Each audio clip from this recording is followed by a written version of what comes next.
Whoops, that was a mistake. Coming at you from Tokyo, Japan, my name is Dave and I'm back working on my Toyota Altezza. Back in our standard location, I've got some rags across here because I'm going to empty this the best I can with a syringe.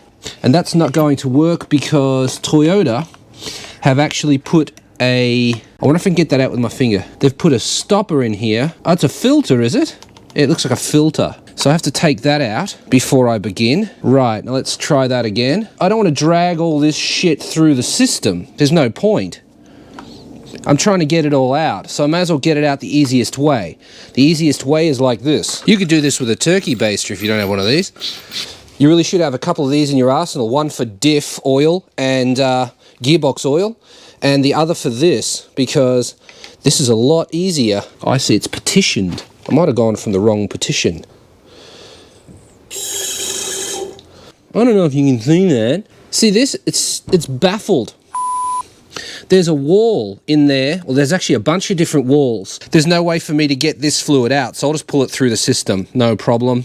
There's a bleeding point here if you want to use that. I won't. But I've reduced the amount of fluid I have to pull through, which is what I wanted to do. Now I'll top it up with good shit and keep pulling it through until the fluid is clear. This is where I find out I wasn't recording that whole time. It's possible. I've done that before. You're probably not supposed to do this, but guess what? From the bottom up, because it's been filtering this way. If you go from this way, it's not going to get rid of any of the shit. Let's clean this edge. Probably should have done this before I begun. I'm filling it over full because I'm going to pull all of this fluid out anyway. I didn't filter that. Haha! Because I didn't put the filter in. That was dumb. Yeah, that goes in and then rotates. So we're going to go to the other end and start pulling fluid through, and we'll keep going until this is all clear. This is going to take a while, and I'm going to use a lot of fluid to do it. So I was always told that you start with the brake caliper that's the furthest distance from... Wow, there's a big scratch down my door. The furthest distance from the clutch master, which would be this one. This wheel hasn't been off in so long. Yeah. Go over there a minute. Here's what we're dealing with, and our point is at the top here, our nipple. So you're going to need, what is it? It's a brake spanner, and it's a 10. This is what I'm going to use, a MIDI vac. It's a little vacuum pump. Put this on here, and we can spin that round so you can see what I'm doing. And basically we just, which way do we need to go? This way. Down. We haven't cracked it far enough, so going to need to do that. Put that over there. Try this again, like a professional. There we go. Shit fluid, look at that. It's a-coming. And we just do this until it doesn't look like shit anymore, basically. Fluid level hasn't moved at all, so this is going to be a slow process. But that fluid's pretty damn clear compared to what it was. Look at how it was. Look at how it is. That's not bad. Don't worry about these bubbles. They'll be coming from here. There's no way there's this much air in the system. It's impossible. I'm actually pretty happy with the color of that. I'm going to go to a different wheel and do that. Okay, do that. Now we're going to let off some of that pressure, and there we go.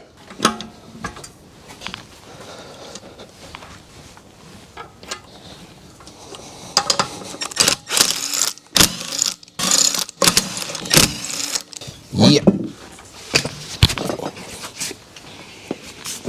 And it's the same story over here. Get rid of the cap cover thing, the nipple cover. All the dirty brakes. One of these. If you want it to come undone, you have to turn it the correct direction. And the way I was turning it was not the correct direction. What color fluid do we get? Lots of bubbles. But these bubbles are 100% coming from this attachment here, not from the system. I've heard that if you want to reduce the bubbles, you can put some lithium grease around the nipple and that will stop it. This could be coming from the threads of this nipple, or it could be coming from the rubber attachment that I've got on here.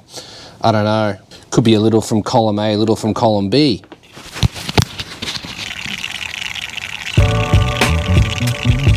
It's Pulling bong rips. How do you know what that sounds like? All right, let's give this a shot. A smearing of this shit around the place. I don't know, it might work. Let's give it a shot. See, that didn't do anything. It's a goddamn lie. Lithium grease didn't do shit. Just empty out this and come back for round 2 electric boogaloo. Feel like it's just not working as well. The fluid's a lot clearer though than it was. Let's try that. Oh, it won't stay on the nipple at all because it's got grease on it. So, I mean, this didn't work for me and it's just making life more difficult. A section of thread here with no lithium grease on it. So maybe that's why it didn't work. So I wound it out a little bit and then made sure I got lithium grease all the way around the thread. Try that again. Is it going to stop it leaking? I don't know. I'm not holding my breath. But, I mean, people say it works, so let's give it a go. Still the same deal. Lithium grease didn't work at all. Oh, it just makes everything slippery then, and now this won't stay on, so I wouldn't recommend it, honestly. It's impossible to bleed the brakes from this point because you're never going to be able to tell whether all of the air's out of the system. Look at it, it's just constant air bubbles leaking past the threads of the nipple. With my final 3% battery left, I'll show you this. I've got an air-powered bleeder. I've never tried it before. I don't really know what it's going to do, but we'll never know because the camera died. Of course, I got the camera working again, but I had no idea that the microphone wasn't working. You might remember from a previous video in which I installed the rear under-car brace when I said I need to raise the car up. Well, I did that, and I clearly talked about how to do that and why, but that's all gone. So, well, this little hole here is to tell you that this is the upper limit. If you can get something in this hole, then you've raised the car up too high. Other than that, I'm guessing I was just like, wind it out. I want the spring trapped but not compressed at all. Measure it to copy it on the other side and then lock it all tight. Move all your shit out of the way, put the wheels on, put the car back on the ground and you're done.